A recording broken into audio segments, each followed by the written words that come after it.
అనగనగనగనగా మల్లాపురం అనే అడవిలో రకరకాల జంతువులు ఉండేవి. వాటిలో ఏనుగుకు కాస్తంత ముందు చూపు ఎక్కువ అన్నమాట. అది అడవిలోని మిగతా జంతువులకు ఎప్పుడూ మంచి మాటలు చెబుతూ ఉండేది. కానీ అవి ఏనుగు మాటలు అస్సలు లెక్క చేసేవి కాదు. ఆ అడవికి మూడు వైపులా పెద్ద పెద్ద చెరువులున్నాయి. అందులో చాలా మొసళ్ళు ఉన్నాయి. నాలుగో వైపు మాత్రమే కొండల మధ్యగా చిన్న దారి ఉంది.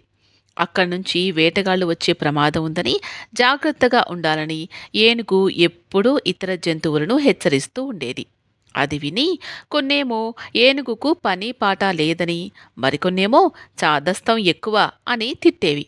అంతేకాదు, ఆ కొండదారిని పూడ్చేందుకు అది తీసుకెళ్తున్న రాళ్లను చూసి వెటకారంగా నవ్వేవి. కానీ ఏనుగు అవేవీ పట్టించుకోకుండా దాని పని అది చేసుకునేది.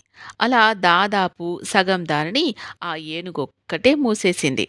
ఒకరోజు పెద్ద జంతువులన్నీ ఆహారం కోసం వెళ్ళగా వేటగాళ్ళు అడవిలోకొచ్చారు. చిన్న చిన్న జంతువులను పట్టుకెళ్ళిపోయారు. పెద్దవి తిరిగొచ్చేసరికి పిల్లలు కనిపించకపోవడంతో కంగారు పడ్డాయి. అక్కడే చెట్టు మీదున్న కాకి వాటికి అసలు విషయం చెప్పింది. దాంతో ఏనుగు మాటలు లెక్క చెయ్యలేదు. మనం కూడా దానికి సాయం చేసి ఉంటే ఇప్పుడు ఈ పరిస్థితి వచ్చేది కాదు. ఇకనైనా ముందు జాగ్రత్తతో ఉందాం. ఐకమత్యంగా ఏనుగుకు సహాయపడదాం. మన అడవిని రక్షించుకుందాం అని అనుకున్నాయి. అప్పట్నుంచి అవి కలిసికట్టుగా ఉన్నాయన్నమాట.